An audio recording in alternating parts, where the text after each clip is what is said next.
Assalamualaikum warahmatullahi wabarakatuh. Waalaikumsalam warahmatullahi wabarakatuh. Alhamdulillahirabbil alamin. Alhamdulillahilladzi hadana li hadza wa ma kunna linahtadiya laula an hadanallah. Laqad ja'at rusulu rabbina bil haqqi wa nudu an tilkumul jannah wa rizquha bima kuntum ta'malun. Asyhadu an la ilaha illallah wa asyhadu anna Muhammadan abduhu wa rasuluhu sallallahu alaihi wasallam. Rabbi shrahli sadri wa yassirli amri wahlul 'uqdatam min lisani yafqahu qawli. Alhamdulillahirabbil alamin. Sebuah kehormatan bagi saya terutama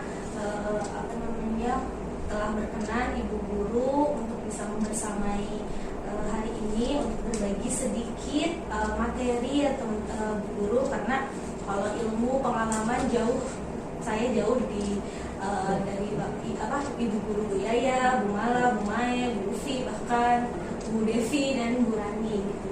Jadi saya izin untuk sedikit sharing ilmu yang sudah saya terima dari program Guru Penggerak.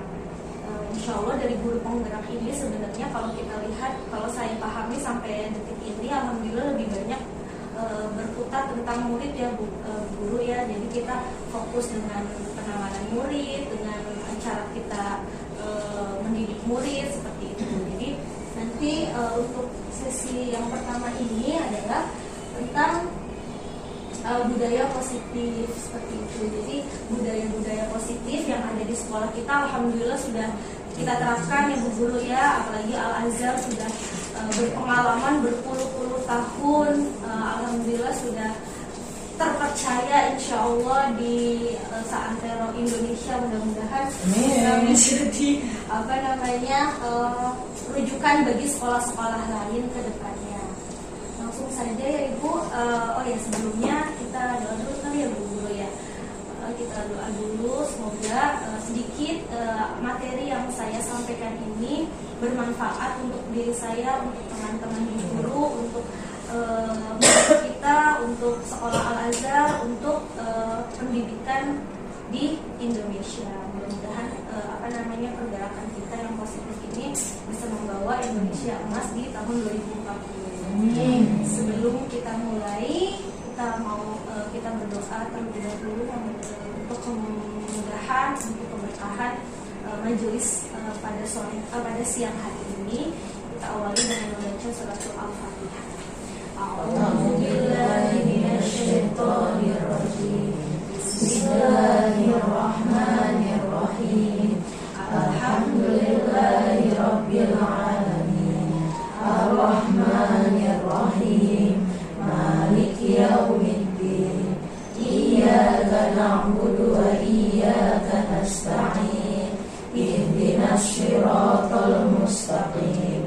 Siratal ladzina an'amta 'alaihim ghairil maghdubi 'alaihim waladdallin.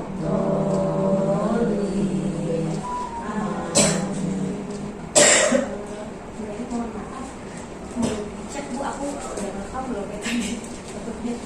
Kayaknya udah insyaallah. Dah. Kasih berani ya, kan nggak mungkin diulang. Oke, baik Ibu Guru, untuk budaya positif ini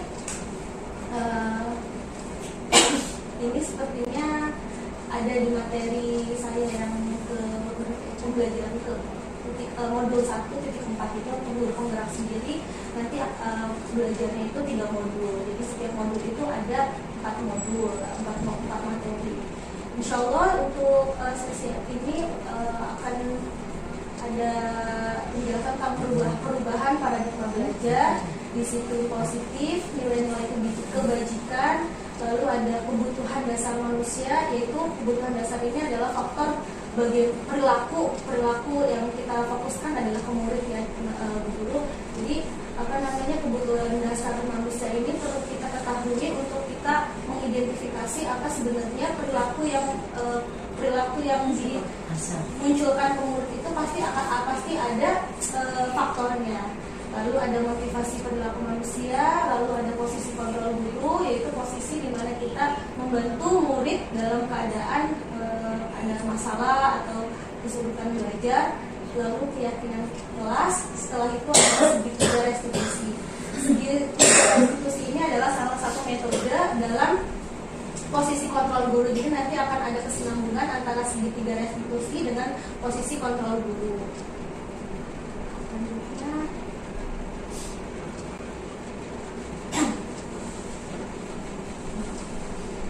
nah untuk tahun berjalan sudah berapa tahun ini, pembelajaran dengan paradigma baru ini sebenarnya sudah oleh Pak Mas Menteri kita ya, Bapak Menteri Nadiem Makarim, dicetuskan oleh beliau, yaitu pembelajaran dengan paradigma baru yang merupakan pembelajaran yang dirancang berdasarkan prinsip pembelajaran berdiferensiasi. Artinya pembelajaran yang berbeda. Memang ini tantangan yang guru bagi kita gitu, bagi pendidik kita, karena berdiferensiasi itu berarti kita benar-benar melihat anak-anak, melihat kecerdasan anak, melihat keunikan anak, melihat kebutuhan anak satu-satu seperti itu. Jadi memang ini sebuah tantangan untuk menciptakan pembelajaran yang berdiferensiasi. Tapi insya Allah akan diberikan juga cara-caranya oleh pemerintah semoga, sehingga para peserta didik belajar sesuai dengan kebutuhannya berdasarkan tahap perkembangannya. Tahap perkembangan sesuai dengan teori psikologi modern untuk mewujudkan profil pelajar Pancasila. Ini adalah output kita, output semua ya, bahkan semua dari tingkat TK, SD, SMP, SMA, outputnya adalah memiliki profil pelajar Pancasila sesuai dengan tahapan perkembangan murid itu tersendiri. Ya. Nah, ini adalah Bapak pendidikan. Bulan nunggu undang mau dimatiin nggak biar kelihatan. Nanti videonya? Gelap. Enggak apa-apa.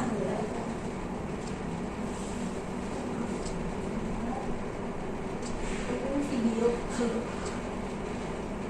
Nah, ini adalah Bapak siapa Kita udah bacanya di atas. Ki Hajar Dewantara, yaitu memang beliau adalah pelopor pertama kali di Indonesia, bahkan setelah kemerdekaan. Jadi beliau adalah menjadi bapak pendidikan nasional, karena perjuangan beliau yang fokus pada dunia pendidikan. Kita sudah mengetahui triloginya ya teman-teman, ada Ingarso Sungtulodo, terus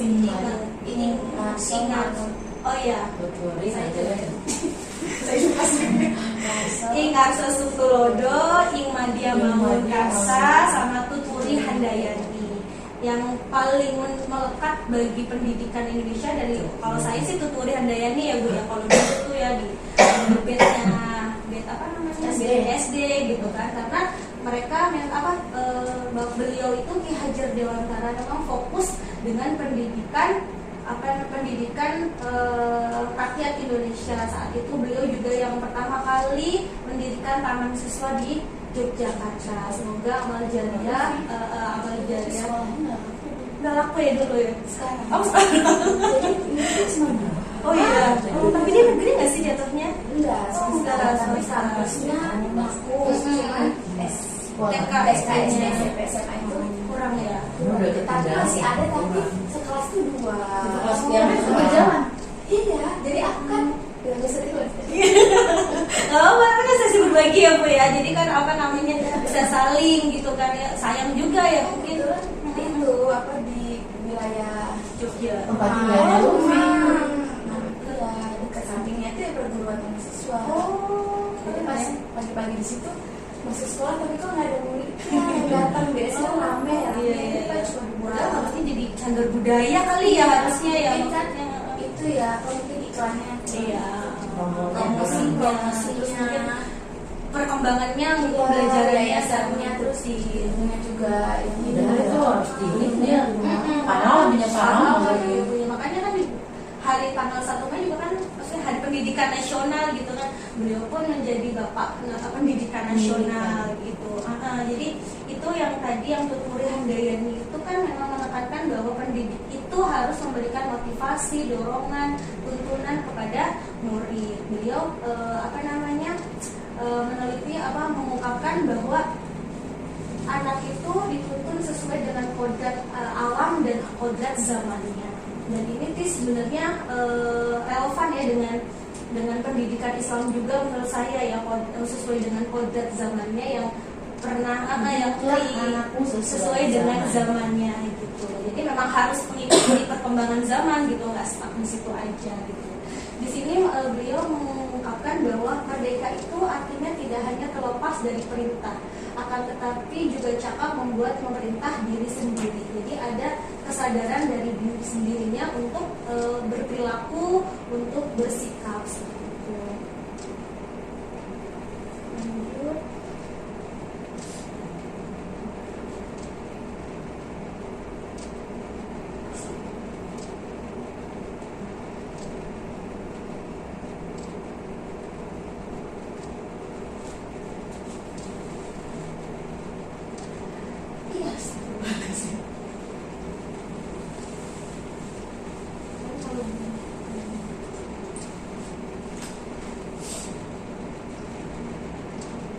Ini yang praktik baik ya. Iya. Kamu kirim ke praktik baik ya. Nanti ada. Jadi modul pertama adalah disiplin positif. Disiplin ini berasal dari kata disiplina yang artinya belajar. Jadi disiplin ini mengacu pada disiplin diri yang memiliki tanggung jawab terhadap apa yang dilakukannya berdasarkan nilai-nilai yang diyakini. Disiplin positif merupakan salah satu cara penerapan disiplin yang bertujuan untuk menumbuhkan kesadaran serta memberdayakan peserta didik tanpa imbalan, penghargaan, reward, ancaman atau hukuman. Ini tantangan banget sih ya buat kita teman-teman ya, maksudnya dengan cara anak murid itu kan usia TK itu kan konkret ya, kadang-kadang kita juga bingung gitu untuk memberikan penghargaan secara lisan, mereka belum mengerti, tapi ternyata saya juga baru sadar gitu kan, maksudnya untuk memberikan penghargaan dan reward ancaman itu bukan cara salah satu cara gitu untuk memberikan anak disiplin positif gitu. Karena kalau nggak diancam nggak mau. Nah itu dia. Bingung kadang-kadang. Tapi ya mudah-mudahan sedikit. Tadi yang menang siapa komputer? Tergantung diri kita juga. Yang pertama toleransi dan.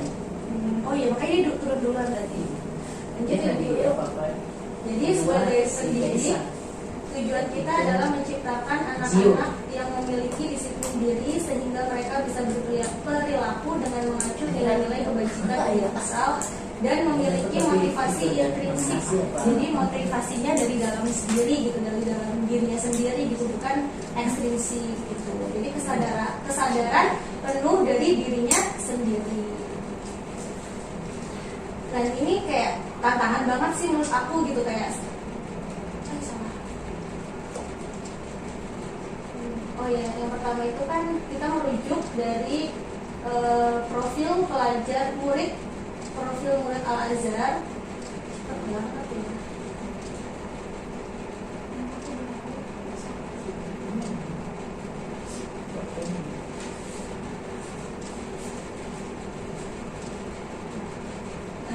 Profil murid Al-Azhar yaitu beradab, berwatak berjuang, cendekia, terampil, cinta tanah air dan bangsa, lalu sehat jasmani dan rohani. Nilai-nilai ini adalah nilai-nilai yang benar-benar kita akan terapkan atau tanamkan kepada anak murid sehingga tanpa reward, tanpa imbalan, tanpa ancaman, tanpa hukuman, mereka akan mempunyai profil seperti ini. Nggak gampang sih ya Bu ya, maksudnya susah apalagi bagi anak-anak murid yang usia di bawah 7 tahun yang berpikirnya masih harus konkret. Selanjutnya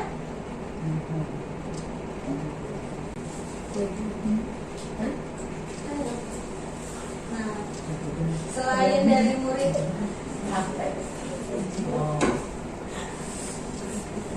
Skuter. Iya skuter deh. Skuter mau anak dia mau skuter.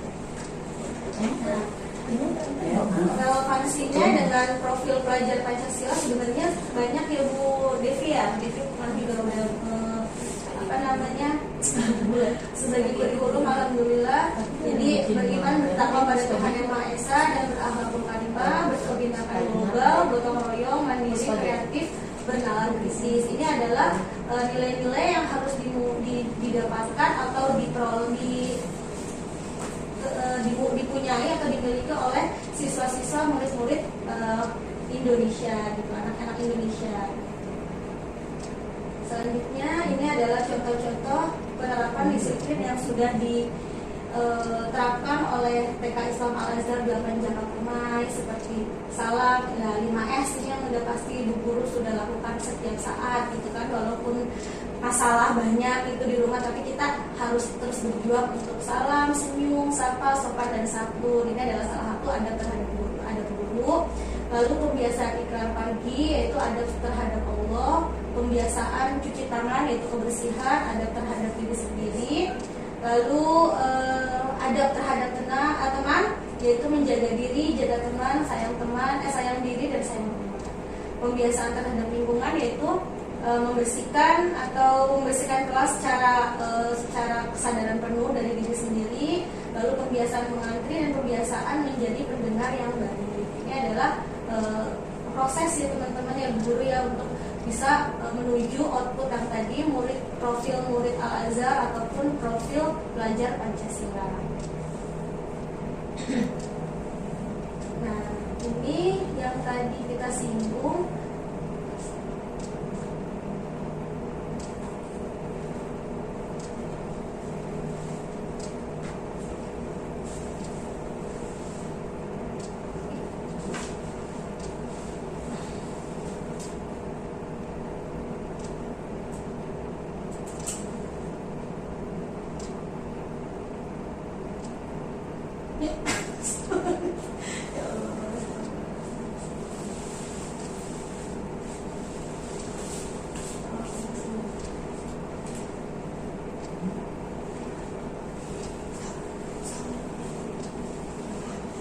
Sebelum itu stop ya.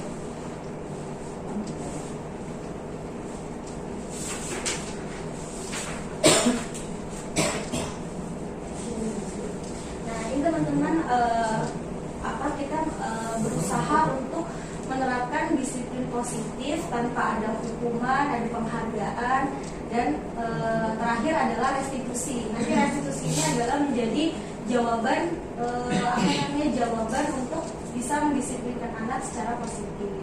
Diane Golson dalam bukunya Restructuring School Discipline menyatakan ada tiga motivasi yang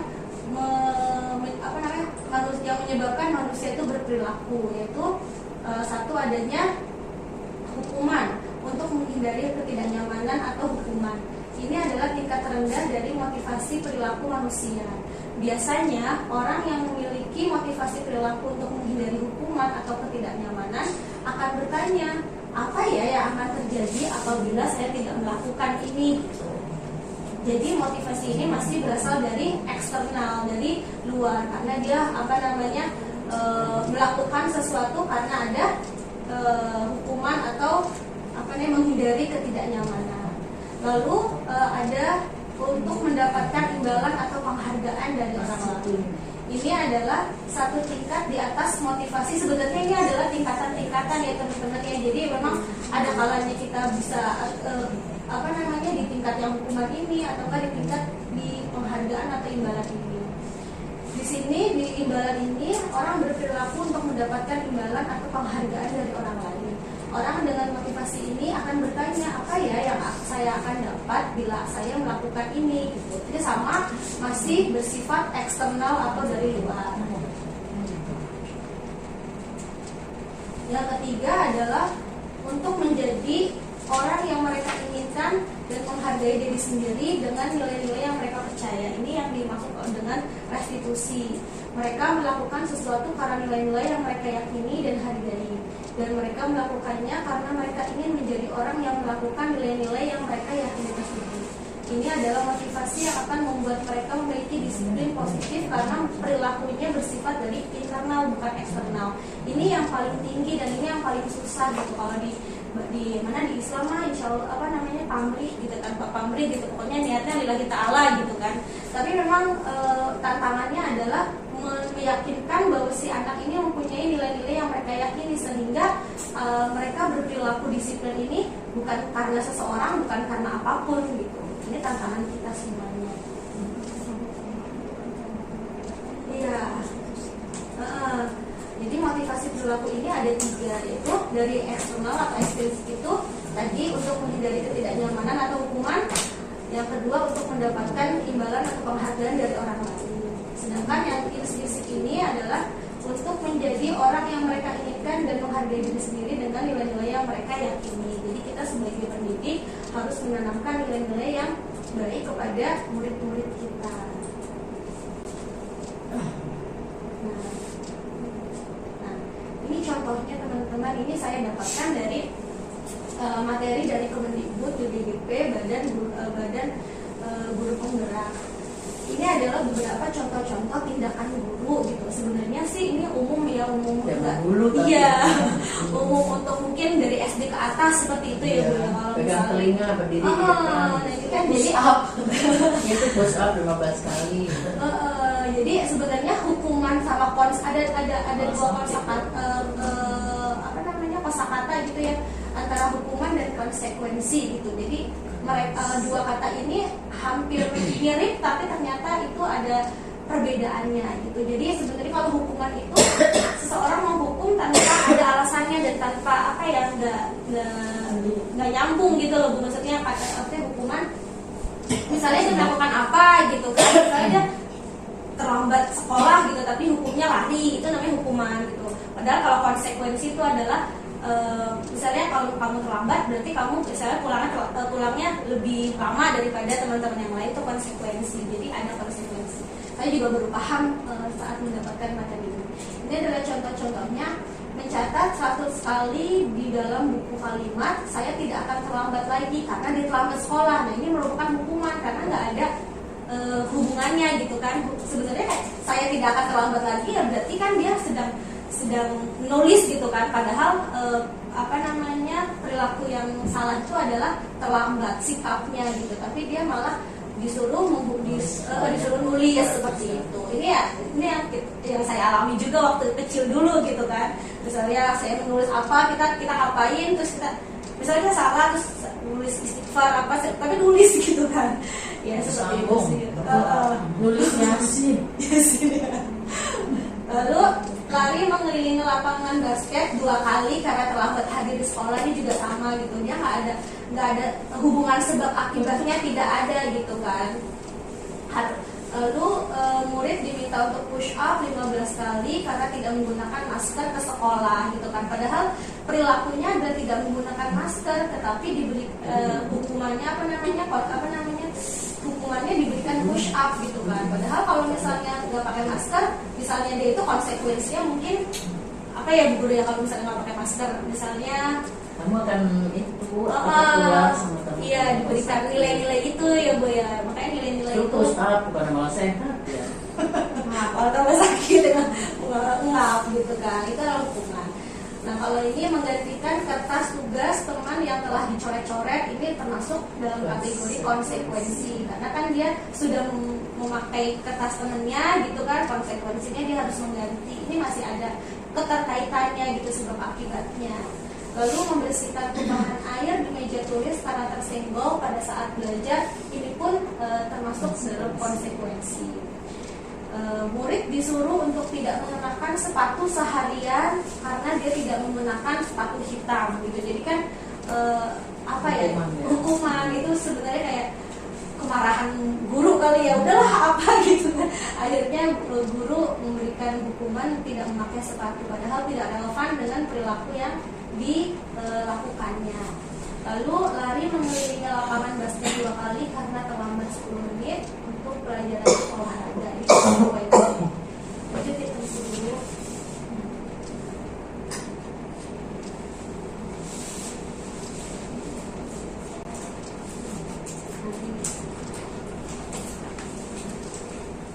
Ini adalah hukuman. Jadi kalau hukuman itu ya tadi tidak terencana gitu, tiba-tiba akhirnya yang keluar adalah emosi sesaat guru itu gitu.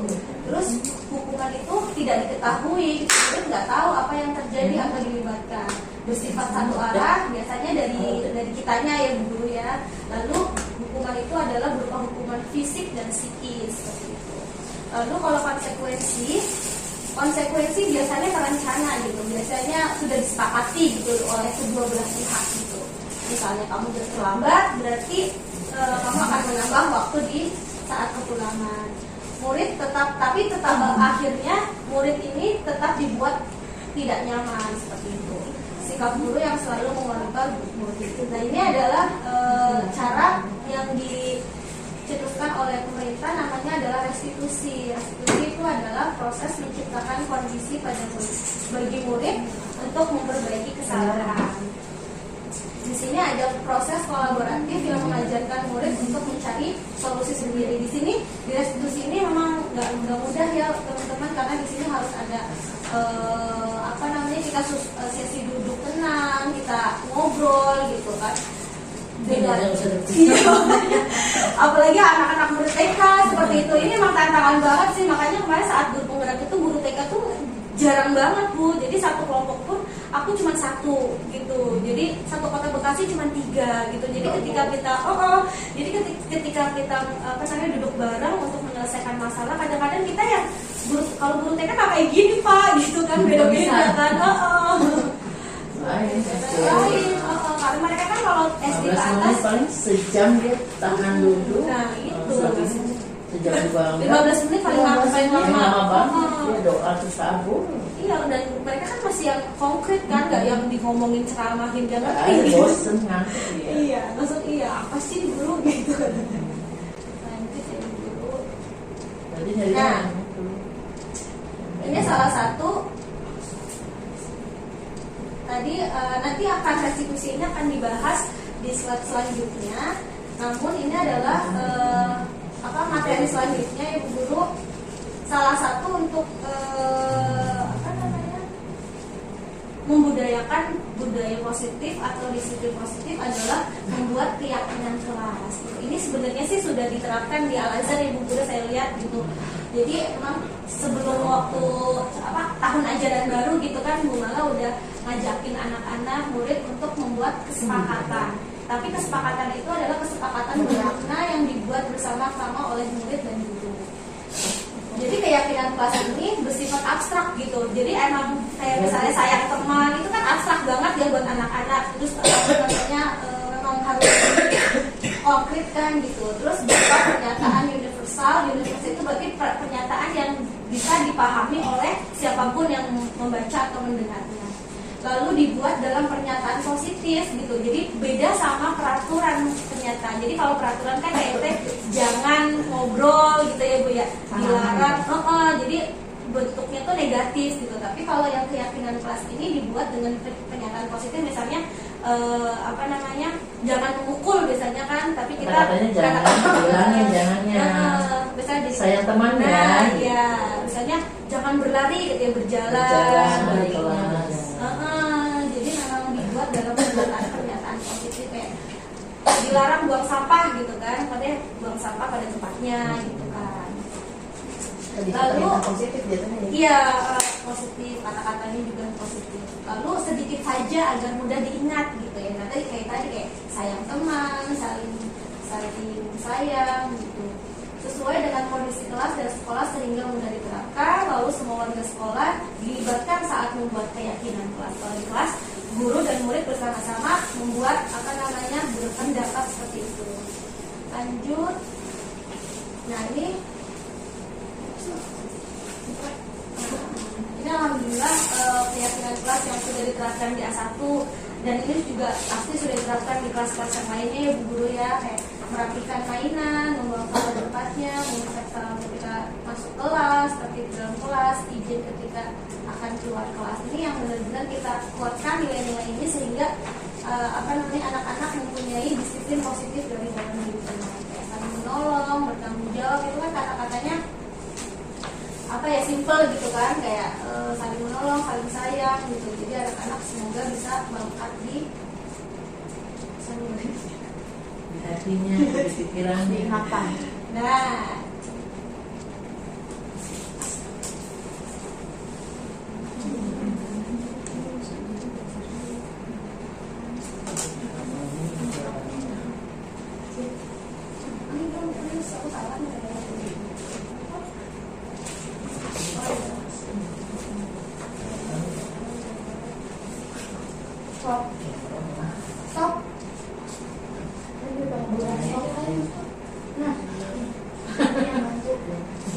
kamu yang ngomong aja. Oke biar nih, aduh.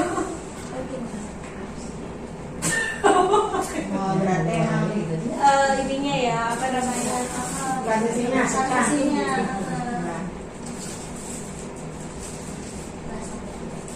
Nah, lanjut ya Bu ya. Tadi kan disiplin positif. Tadi salah satunya adalah yang insya Allah nanti kita akan bahas restitusi. Lalu tadi sudah disampaikan juga keyakinan. Ini kamera ini gimana ya? Atas saja. Atas. Oh. Nah, keyakinan kelas dan insya Allah alhamdulillah sudah diterapkan oleh sekolah kita ya Bu Guru ya. Semoga akan terus konsisten dengan melibatkan murid dalam membuat keyakinan kelas dan mengingatkan selalu pada murid untuk murid bisa memiliki keyakinan kelas tersebut. Lalu materi selanjutnya adalah kebutuhan dasar manusia. Kenapa ini disampaikan? Karena setiap manusia itu mempunyai kebutuhan dasar yang harus dipenuhi dan wajib dipenuhi. Kalau nggak dipenuhi dia akan berperilaku yang sedikit bukan menyimpang ya, sedikit berbeda dengan yang lainnya ketika kebutuhan dasar ini sudah dipenuhi gitu kan. Jadi ini kebutuhan dasarnya nggak cuma di murid, guru juga harus melihat kita nih kebutuhan kita nih udah terpenuhi atau belum gitu kan. Jadi kebutuhan dasar manusia adalah segala sesuatu yang kita lakukan untuk mendapatkan apa yang kita inginkan. Seluruh tindakan yang kita lakukan memiliki tujuan tertentu. Semua usaha terbaik yang kita lakukan adalah dalam rangka agar kebutuhan dasar kita terpenuhi dengan baik. Selanjutnya berarti. Nah, ini adalah 5 kebutuhan dasar. Nah, ya. Ini adalah 5 kebutuhan dasar manusia teman-teman. Jadi dari 5 ini sebaiknya seorang guru juga harus terpenuhi ya. Maksudnya nggak hanya di murid aja gitu kan. Jadi kebutuhan yang pertama adalah kebutuhan fisik atau fisiologis, yaitu bertahan hidup gitu kan. Yang pasti kan makanan, pakaian, tempat tinggal, keamanan dan kesehatan. Kalau misalnya kebutuhan bertahan hidup ini dengan berkurang, pasti akan perilaku manusia itu akan bukan.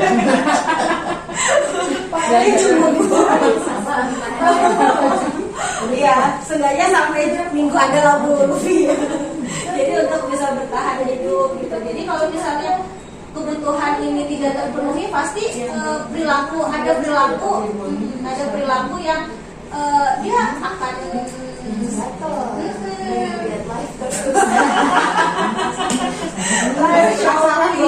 iya gitu. Tapi ya tetap secukupnya kali ya. Iya, bentar lagi ya. Hari ini masih berlangsung hari ini. Ya Allah. Tapi nggak bisa, besok jalan-jalan ya sama. Iya. Jadi yang kedua adalah kebutuhan dasar manusia, yaitu kasih sayang dan rasa terima. Ini juga dibutuhkan guru dan murid gitu kan. Jadi untuk murid sendiri, jadi murid itu membutuhkan rasa diterima apapun kondisinya, dipedulikan, berbagi, kerjasama, menjadi bagian dalam kelompok. Kalau di sini saya sudah lihat untuk di kelas-kelas itu kan diberikan rasa tanggung jawab ya teman-teman ya, kayak misalnya menjadi pemimpin, kan ada ya Bu ya pemimpin, lalu diberikan kesempatan untuk memimpin doa, memimpin kelas gitu. Jadi itu adalah salah satu stimulasi untuk memenuhi kebutuhan dasar rasa diterima di kelompoknya. Lalu kebutuhan selanjutnya adalah kekuasaan atau power gitu kan. Jadi setiap orang itu membutuhkan harga diri, maksudnya keinginan untuk dianggap, bukan kedinginan ini keinginan untuk dianggap. Yang sadar. Lalu untuk memimpin, walaupun ya mungkin ada yang introvert atau extrovert, tapi dalam diri manusia itu semua orang itu butuh untuk dihargai, keunikannya, keinginannya, untuk didengarkan, yaitu sesimpel didengarkan gitu kan, dan berprestasi. Walaupun dengan kecerdasannya atau kelebihannya masing-masing ya teman-teman.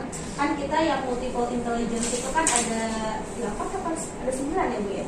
Yang kinestetik, yang kinestetik yang dia verbal apa ya Bu Desi ingat nggak Bu Devi? Kecerdasan, 9 kecerdasan yang Howard Gardner itu ya 9 ya Bu ya.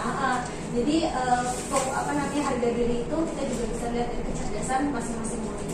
Lalu kebebasan yaitu diberikan kebebasan anak-anak sehingga anak-anak bisa mandiri, bisa mencoba hal yang baru dan mampu mengendalikan dirinya. Ternyata kesenangan pun menjadi kebutuhan nih, bener nih Bu Lufi nih, kayak misalnya nonton live gitu kan, iya self reward gitu kan, itu banget tuh. Maksudnya kayak kita juga butuh ada ruang untuk kesenangan gitu. Jadi kebutuhan dasar kita adalah bermain tetap walaupun masih udah ibu-ibu gitu kan. Refreshing. Apa? Refreshing benar gitu kan. Besok. Sejenak ya. Kita benar. Yang penting emang ada porsinya masing-masing. Humor gitu kan, kayak ya di sini ada yang suka humor nggak sih? Jaring. Sana hotel. Terus antusiasme dan tertawa ini adalah dari kasih sayang sampai kesenangan adalah Belajar praktek. Oh, cuma satu sih. iya Ini kan murni ya. itu aja nanti kan. Kasih Bu Saroh. Yang lain nggak pakai rumah sendiri. Makasih Bu Saroh. Gengsi orang tanki mana dia lagi? Ada gengsi tanki nggak? Neng anget ya nengnya. Iya, jadi apa namanya untuk empat kebutuhan Saya dasar punya dari kasih kalau sayang orang sampai gitu. kesenangan ini. Tapi orang di kulkas mau di sini. Kalau Karena pokoknya mainin. oh ya maaf Ya apa itu apa yang lama kalau gitu sih kelas ya Bapak. Iya ya. Lanjut ya teman-teman. Dari 5 kebutuhan dasar ini, 4 diantaranya adalah psikologis. Psikologis itu artinya tidak terlihat bagi kita gitu kan. Kita nggak bisa menerka-nerka, kita nggak bisa menebak-nebak gitu kan. Makanya ini adalah tantangan kita gitu, terkhusus untuk murid gitu kan. Semoga kita bisa memenuhi kebutuhan dasar ini. Ini. apa iklan? Bukan, kasih sayang, penguasaan, kebebasan, kesenangan. Bermainnya Apa yang namanya bukan? Apa iklan lewat? Lanjut.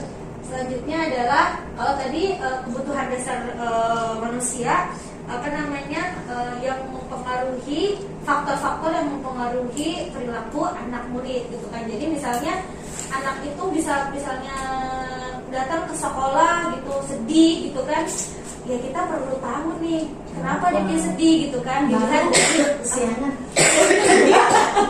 iya nangis gitu kan, maksudnya memang kita harus kayak ngobrol dulu gitu kan, emang butuh waktu yang lama ya Bu kalau misalnya bisa menuntaskan setiap masalah anak itu memang berat banget sih. Maksudnya dengan rasio kita 2 guru lalu 20 anak ya dengan latar belakang, keunikan, kebutuhannya apa gitu kan, makanya satu ya gitu. iya benar, mampu kita ya Bu Maya, maksudnya ya kita nggak sempurna sih, cuman ya sedikit ternyata memang perilaku murid itu ternyata ada apa namanya ya sebab akibatnya gitu. Lalu apa namanya materi selanjutnya teman-teman yaitu 5 posisi kontrol guru. Ini adalah posisi kontrol guru di mana ketika kita sebagai pendidik atau sebagai guru ada 5 seperti itu teman-teman, yang bisa kita posisikan untuk membantu menyelesaikan masalah pada anak, yaitu salah satunya adalah penghukum, lalu pembuat rasa bersalah, apa namanya teman, pemantau dan manajer. Ini kemarin juga saya ini ilmu baru sih bagi saya gitu kan.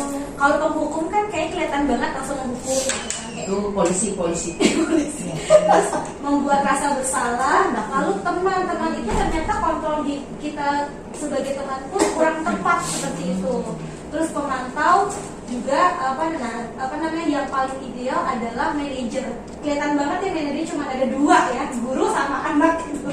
Kayak konsultasi sebenarnya gitu kan. Sedangkan sebenarnya apa namanya kita kan dengan kondisi kita kan dengan waktu yang running terus dengan murid yang ini tantangan kita yang ideal adalah posisi kita sebagai manajer. Selanjutnya berarti Oke. nah ini kayaknya ada video.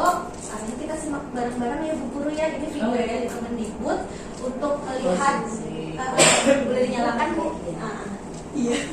Ini sebenarnya ada teman-teman di PMM. Digedein. Digedein.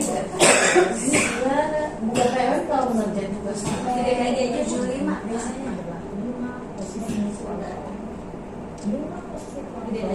Restitusi adalah proses perjalanan seorang pendidik agar dapat mengenali dirinya.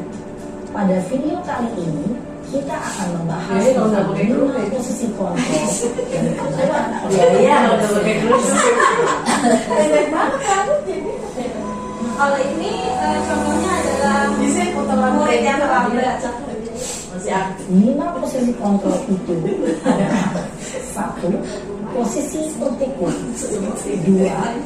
Posisi pembuat merasa bersalah. 3. Posisi teman. 4. Posisi pemantau atau monitor. Dan 5. Posisi manajer. Untuk lebih memahami kelima posisi tersebut, mari kita saksikan kasus Naren yang terlambat hadir 20 menit di sekolah dan melihat bagaimana kelima posisi kontrol dalam menghadapi masalah tersebut. Videonya. Ini yang paling penting ya Bu Guru. Tinggalan ya sekolahnya. Terlambat. Kemarin. Udah gitu batak lagi. Oh, ini kayak kemarin kalau banget sekolah. Main tempat sekolah. Gedein aja lagi. Sini kamu. Udah gede sudah gede. Selamat pagi Bu. Selalu terlambat. Kamu deh pasti terlambat. Bu, saya Apa? Apa coba? Alasan kamu apa lagi? Kapan sih kamu tidak terlambat? Malas sekali ya kamu jadi anak. saya Dasar pemalas. Iya, oh itu Kapok semuanya. sih kamu. Sudah berapa kali terlambat? Sana, kamu keliling lapangan basket 2 kali. kenapa saya harus keliling lapangan basket Bu? Kenapa? Kamu mau lawan ibu? Berani-beraninya jawab. Sudah terlambat, masih berani jawab pula. Sekarang, keliling lapangan basket 5 kali sekalian. Biar kapok. Cepat. Pergi sana ke lapangan basket. Itu yang bikin dendam. Nah iya betul. Nanti akan Posisi dijelaskan. penghukum biasanya berbicara dengan nada tinggi, menghardik, menunjuk-nunjuk, menyakiti, dan menyindir. Hukuman bisa berupa fisik maupun psikis. Ibu dan bapak guru hebat. Dampak yang terjadi pada murid ketika guru berada pada posisi penghukum adalah murid cenderung akan memberontak, bahkan menyimpan dendam. Dan mungkin ini adalah salah satu faktor kita nggak suka pada mata pelajaran tertentu kali ya. Kayak misalnya ya mungkin kan dulu tuh kan kayak dulu guru-guru killer gitu kan kayak penghukum. Jadi sebenarnya mungkin bisa kita memahami materi matematika gitu jika disampaikan oleh guru-guru yang bukan penghukum ini. Iya karena itu dampaknya adalah pendendam dan dia bisa jadi kita nggak suka sama pelajaran yang sayang banget kayak misal bahasa Inggris gitu kan, matematika kita nggak suka karena dari gurunya gitu kan. Makanya jangan sampai kalau di kita gitu ya. Kalau dari gurunya aja pelajarannya kalau nggak ada buku mas. Bawa aja kan? Ini yang kedua ya Bu Guru. Ini dia juga, tapi Iya beda. sama semuanya. Modelnya. Tapi ini yang Ini pembuat rasa, pembuat rasa bersalah. Jadi Naren, galak banget Iya. mukanya. Teriak-teriak juga. Serem banget muka guru. Selamat pagi Bu. Naren, kamu kenapa terlambat lagi nak? Kalau bukan. Ya Tuhan Naren, kamu senang ya bikin ibu susah ya? Kalau Kamu kamu susah ya, terlambat Ibu, senang. lagi, nanti ibu yang ditegur bapak kepala sekolah nak. Disangka ibu tidak bisa membina kamu. Duh, gimana ini? Oh, dia merasa dia yang lagi bisa. Maaf Bu. Duh, Gusti Naren. itu bikin Kamu suka ya kalau ibu ditegur bapak kepala sekolah? Terus sekarang ibu harus tulis apa ini di buku absen? Ini kamu sudah sering terlambat loh. Ibu harus apa coba? Maaf Bu, maaf sekali. Ya sudah, lain kali jangan bikin ibu susah lagi ya nak ya. Ibu tidak akan kuat lagi kalau kamu begini terus. Bisa jantungan kalau ibu ditegur bapak kepala sekolah. Urus itu dong. Urus nggak sih? Maaf ya Bu, maaf sekali. Dia anaknya merasa bersalah. Posisi pembuat rasa bersalah berbicara dengan nada tenang, cenderung lembut. Namun kata-kata yang diutarakan membuat murid merasa menjadi orang yang gagal, memandang buruk dirinya sendiri, merasa tidak berharga, dan tidak sanggup membahagiakan orang lain. Ketika guru mengambil posisi pembuat rasa bersalah, murid akan menganggap dirinya yang bersalah dan ia akan menyimpan emosi negatif tersebut di dalam dirinya. Dalam suatu saat bisa meledak kapanpun gitu kan. Nah ini posisi yang ketiga, ini kayaknya aku juga sering seperti di sini deh, posisi teman gitu. Enak kalau ini ya. Iya, Umurnya ya. tapi ternyata juga Nggak boleh juga. nggak boleh juga. Makanya Jadi itu 5 kontrol yang nggak boleh. Karen, yang terakhir boleh, yang Manager. Kenceng banget kali ibu itu ngomong. Selamat pagi Bu. wah sudah jam berapa ini nak? Terlambat lagi ya sayang. Iya Bu, habis ibu saya lupa bangunkan saya Bu. Kamu malah menyalahkan ibu kamu. Kamu bukannya anak yang larinya paling kencang. Kok terlambat sih? Iya Bu, saya memang terlambat bangun tadi. Jadi biarpun saya lari kencang, tetap gak terkejar Bu. Ya sudah sana. Nanti lain kali larinya lebih kencang lagi ya. Biar gak terlambat lagi. Bikin seneng ibu. Demi ibu. Bisa kan? Bisa lah Bu. Ini Ya motivasi sudah sana. tapi Tidak ada dua ada tetap. urusan absen Masih kamu. ada dua.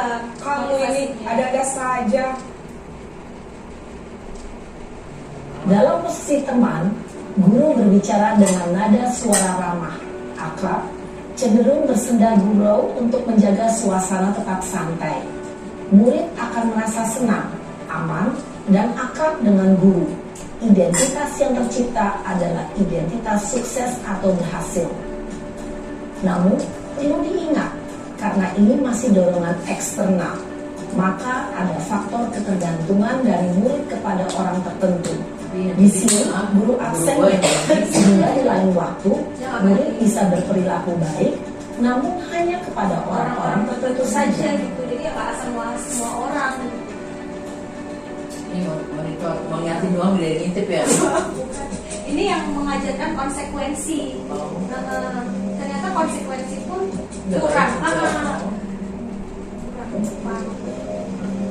Karen, Oh, tetap aja. Mukanya tuh ya. Iya, basah banget. Selamat pagi Bu.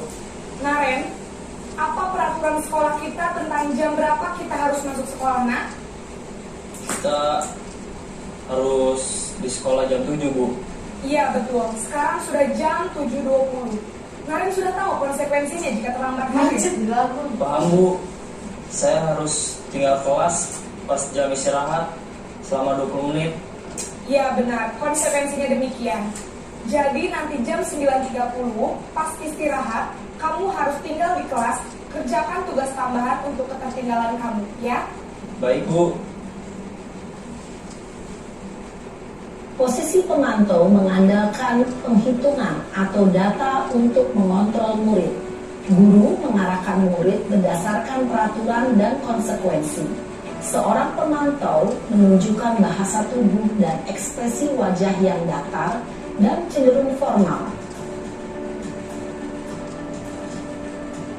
Ini ya, manajer. Diajak masuk ke dalam kelas dia. Enggak ada situ sekolah itu sama tetap sih. Enggak ada sih. Oh, bukannya ngobrol.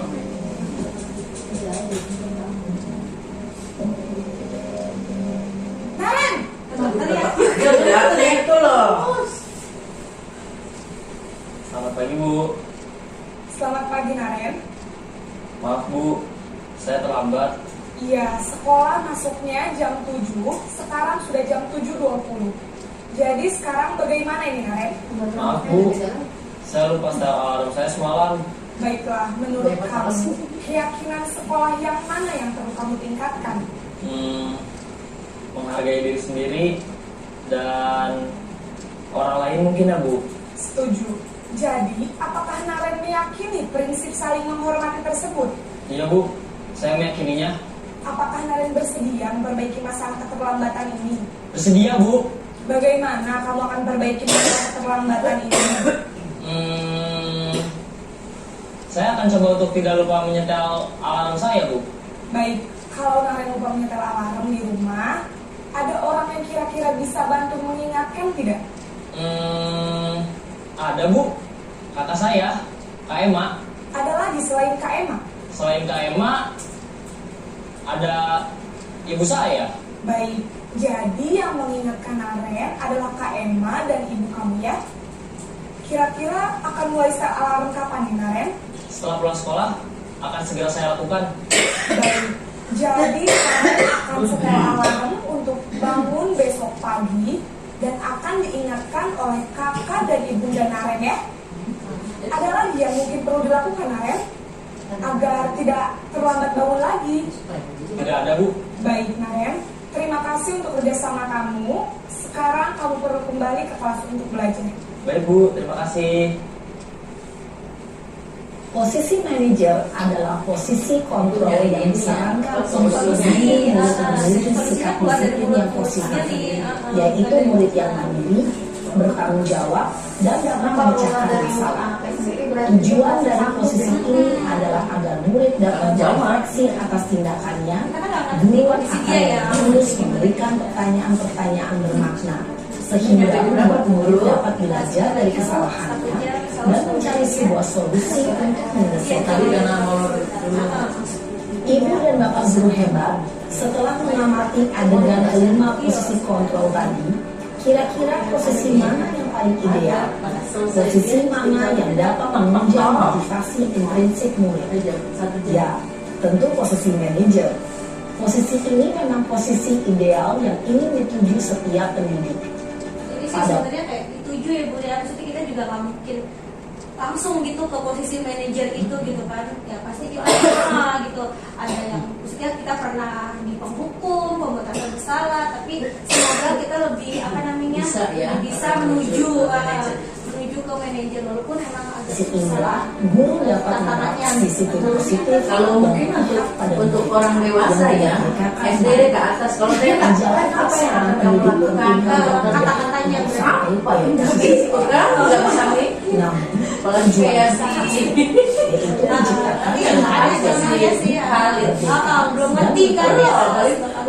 Semoga lima posisi kontrol yang telah diperlihatkan ini dapat menjadi ajang refleksi bagi kita semua agar dapat terus mengasah dan menerapkan disiplin positif yang memerdekakan murid. Mari terus berlatih dan bersemangat. Selamat menerapkan.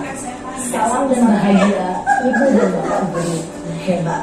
Salamnya salam bahagia ya, semoga kita guru tetap harus bahagia gitu sebelum membahagiakan para murid kita. Dia mau duduk di dekat kita juga bahagia berpun. Nah ini adalah Segitiga restitusi. ini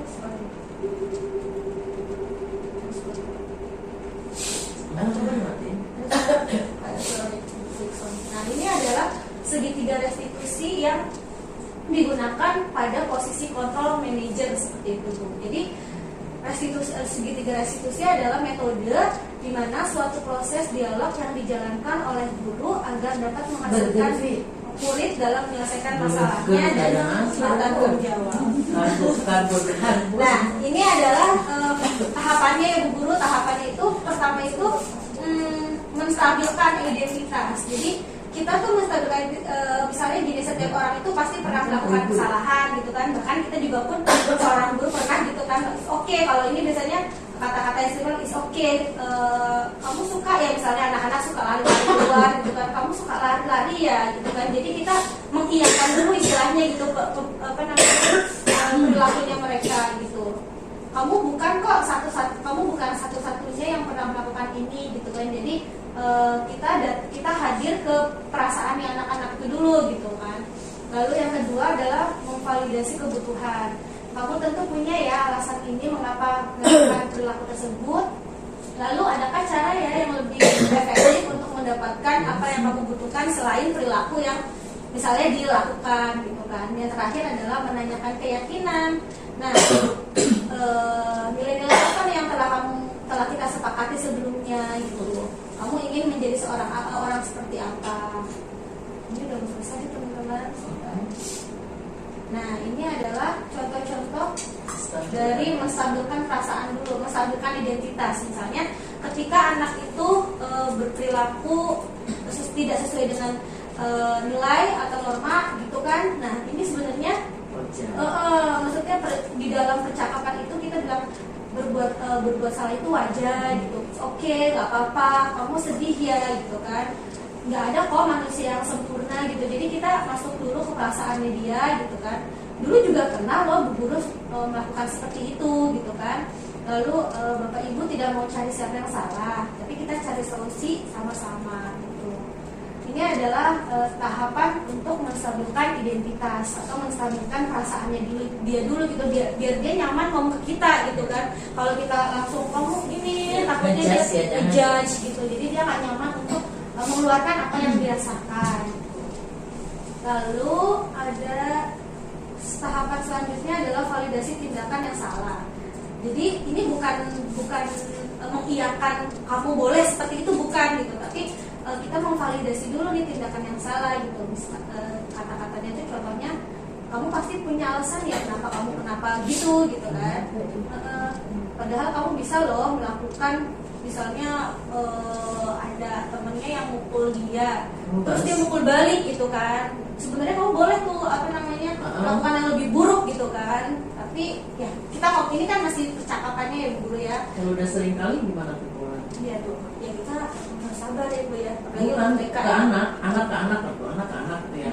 Tapi sering banget. tetap harus dipegang kali ya Bu. Dipegang, diulang lagi, terus kalau orang tua ke kita gimana? Ayo, balas. Balas. Kata-katanya gitu ya. Balas aja. Balas aja dulu.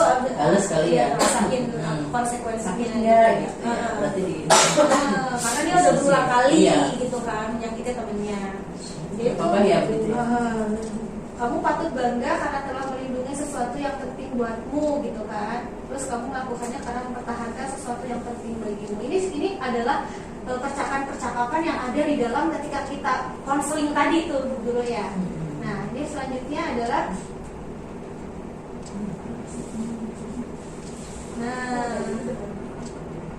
ini tahapan selanjutnya adalah tahapan menanyakan keyakinan. Yaitu kalau misalnya kamu berbuat seperti itu, kira-kira sama nggak, sesuai nggak dengan keyakinan yang kelas kita buat gitu kan. Kita balikan lagi ke anaknya gitu, mereka berpikir gitu kan, nggak kita menjudge kamu tuh udah melanggar gitu. Maksudnya kayak kamu udah nggak ikutin aturan gitu kan, tapi kita balikan kepada anaknya, kira-kira sesuai nggak gitu dengan keyakinan yang pernah kita buat gitu, nilai-nilai yang kita sepakati gitu. Seperti apa ya gambaran sebuah ideal, kelas ideal gitu. Nah, ini ada contoh nih Bu Guru, satu contoh. Ini rilis, soalnya kan aku juga suka contohnya rilis. Tadi Ada videonya rilis. Ada kan emang rilis ini yang salah satu tugasnya juga kan untuk dikirimkan. Makanya mereka dari BBGB pun penasaran gitu kalau dari TK gimana cara menyelesaikannya gitu kan. Sedangkan murid TK ya begitu kan, belum ngerti konkret, masih abstrak, belum ngerti dijawab apa, tanyanya apa gitu kan. Terus ada videonya. Ada. Ini perilaku yang menyimpang perilakunya itu adalah gimana solusinya. Yang waktu itu loh malah keluar sekolahan, keluar kelas tuh, walaupun masih akan dilakukan oleh rilis gitu kan, karena kan proses ya. Ini contohnya ya Bu ya. Ini berarti dia dulu ya.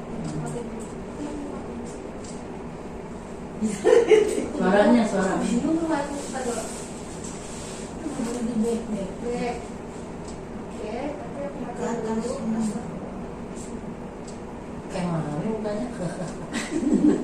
Lalu ya Bu, aku dari dulu karena ini ada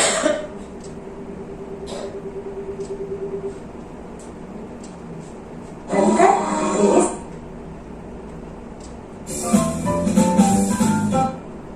Tuh, stop. Mana yang tanya, Riris? Gue dikasih tahu, gue jawab, kan jawabnya iya gitu. Enggak. Oh, itu Tapi jawabnya guru aja. nonton guru Kita makanya. kerja sama ya. Oh, mana yang tanya, Riris jawab ya. Gue jawab iya. Riris, Bulan tanya sama si Bulan kemarin kan, Riris suka keluar-keluar kelas tuh. Suka kemana sih kemarin? Ke atas-atas sih. Dia cari apa di atas? Bunga mala, emang bunga mala kemana? Malah kelas dulu ya.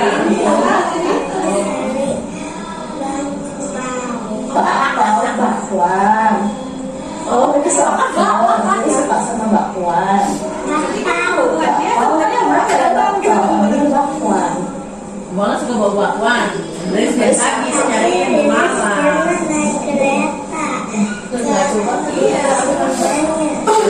Kira-kira Lilis kalau Lilis keluar kelas sendirian tanpa guru, kira-kira itu baiknya aman tidak? Tidak. Jadi sebaiknya harus apa Lilis? Tapi tidak ya sadar ya. Tapi ini lagi aman. Lagi Harus aman. berpuasa aja. Kalau keluar harus apa Lilis? Harus sama guru. Kemarin cakep banget nari nyanyi itu kelihatan. Tahu nggak mati.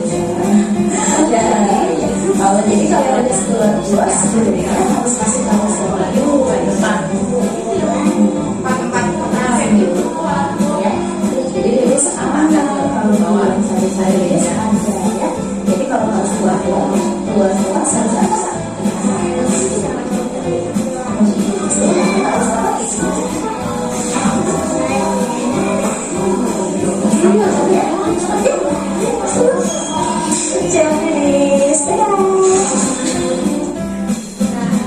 Tapi ya, coba ceritain tak kalau itu ya. Gedung itu yang Riris. Boleh tuh. Ini alhamdulillah ya Bu ya, pas banget saat hujan ya alhamdulillah Apa? sampai penutup. Itu terakhir Riris. Iya, Oh, ini itu Riris. tugas iya, tugas Yang dia Riris. itu dari Nggak, maksudnya bagaimana ngasih ini yang penanganannya pertama ya kan. Oh, berarti itu sistem manajer kamu ya? Iya, jadi disuruh buat apa namanya skenario, tapi kita nggak usah skenario ya itu memang adanya begitu gitu. Anaknya emang suka keluar gitu kan. Jawabannya dia ya itu. Iya, tapi memang kan tantangan kita adalah face to face itu ya Bu ya, waktu saat kita tenang, Iya. kita ngobrol tenang itu di sela-sela kegiatan kita, itu tantangan kita banget sih dengan keunikan masing-masing murid gitu kan. Kalau tadi kan emang tadi dari skenario nya di situ divalidasi identitasnya gitu kan. Jadi suka yang keluar kelas gitu kan. Jadi kita masuk dulu nih, oh di perasaan itu emang dia suka keluar gitu kan.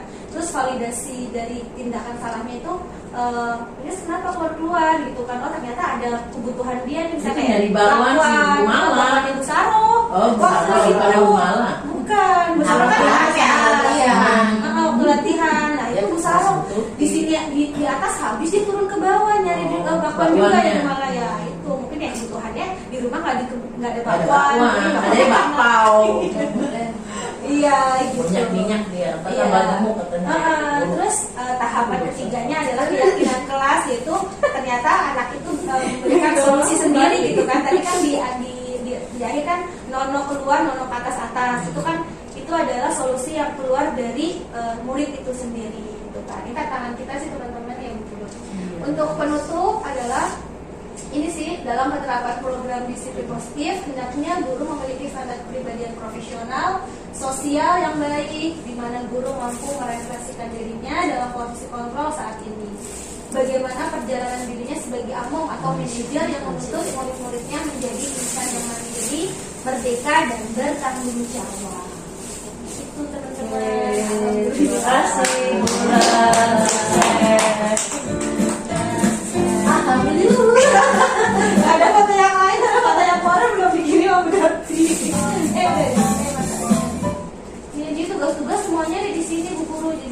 itu. harus di semua tugas-tugas. YouTube ya? Dua Di minggu YouTube-nya sekali. Wulan. Iya. Itu yang Ini mau di pause dulu nggak? Di pause aja kan? Stop ya. Aduh deh bu, ditutup dulu ya. Oh itu di yang mereka mengajar di sini semua. Oh enggak, ini Apa aku ini? sendiri. Kamu apa namanya? Apa? Guru penggerak. Iya. Ini yang guru penggerak kerjanya di sini. Iya, jadi di-upload harus di-upload di YouTube, terus memang harus di-publish kan, biar dilihat dari fasilitatornya. Kamu juga sering-sering nge-share Bu ini gitu di grup ya. Bilang dilihat ya. Lagi. Oh. Lalu itu kan Jadi kalau nggak malu, kalau malu emang kamu nggak punya apa? Tutupin aja mukanya terus nge-share. Iya. atau kan nanti mau dengerin lagu yang kemarin kan? Yang malu. Lagu aku. Boleh? Nanti ya, presiden. Emang ada juga di situ. Ada, iya. Itu nanti Tapi jangan itu ya di luar ekspektasi Bu. Ini kan dibantu Pak Ali kemarin. Jadi kita tutup dulu ya Bu. Ini Iya, adalah, itu, Mbak. kita tutup dulu ya Bu ya sesi pertama ini tentang budaya positif, sehingga kita sebagai pendidik yang kita sudah memutuskan diri kita sebagai pendidik apa namanya, kita bisa semakin bijak, kita Amin, bisa amin, ya Allah. bisa Sabar, menjadi amal jariah ikhlas. kita, Amin. apa namanya, kita juga bisa mengajar dengan tenang, bisa Amin. bisa apa namanya menjadi sebuah hobi lah istilahnya atau kesenangan kita gitu, dengan memposisikan kita sebagai manajer, walaupun itu sangat sempurna ya sebenarnya, itu kita apa namanya susah ke tahapan itu, semoga tantangan-tantangan kita bisa menjawab apa namanya menjawab di ke depannya seperti itu. Untuk sesi yang tentang budaya positif saya akhiri sampai di sini. Mohon maaf jika ada salah-salah kata atau banyak apa namanya belum jelas gitu kan, nanti mungkin saya yang bergantian dengan Bu Lucy, dengan Bu Mai, berani berbagi gantian gitu. Insyaallah. Bu ya Bu Mala, Bu Devi ya apalagi masaknya dia. Berbagi pengalaman gitu. Terima kasih Bu Guru sudah bersamai saya di sesi ini. Wabillahi taufiq wal hidayah. Wassalamualaikum warahmatullahi wabarakatuh. Waalaikumsalam warahmatullahi wabarakatuh. Iya belum ada pengajian praktiknya Bu. Ada ngomong dulu ya. Iya. Nanti ini tuh dari nanti. Iya, Bu.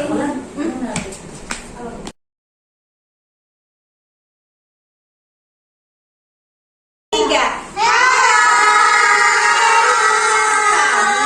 Dari kelas A1. Oke, yuk bikin hati jadi patung. Kakinya dilipat, tangannya dilipat, senyumnya dilihat. Oke, tepuk satu. Mana suaranya? Tepuk satu. Tepuk satu. Tepuk dua. Tepuk dua. Tepuk tiga. Tepuk empat. Tepuk lima. Belajar. Oke, teman-teman boleh Bulan bicara?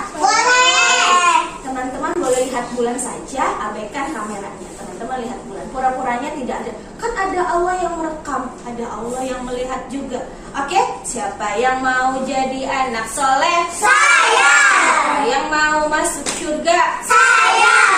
Boleh Bulan bicara? Nanti setelah Bulan bicara, teman-teman boleh bicara satu persatu. Tapi harus apa? Harus apa dulu terlebih dahulunya? Tunjuk tangan. Kalau sudah Bulan bilang silahkan ucapkan. Oke, A1. Apa kabar hari ini?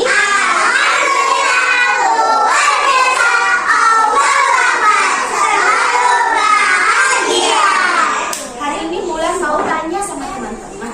Ini kan kelasnya A1 nih. Bagaimana caranya ya Rasya? Biar kita di kelas A1 itu nyaman, di kelas A1 bisa bahagia, bisa tertib. Gimana caranya ya? Nggak boleh dorong-dorong. Tunjuk tangan silakan. Siapa yang mau bicara? Oke, dari Gibran. Nggak boleh dorong-dorong. Jadi harus apa? Harus tertib. Harus apa kalau berjalan? Harus tenang. Apa harus berjalan? Tenang. Harus tenang berjalannya. Tunjuk tangan lagi silakan. Caca.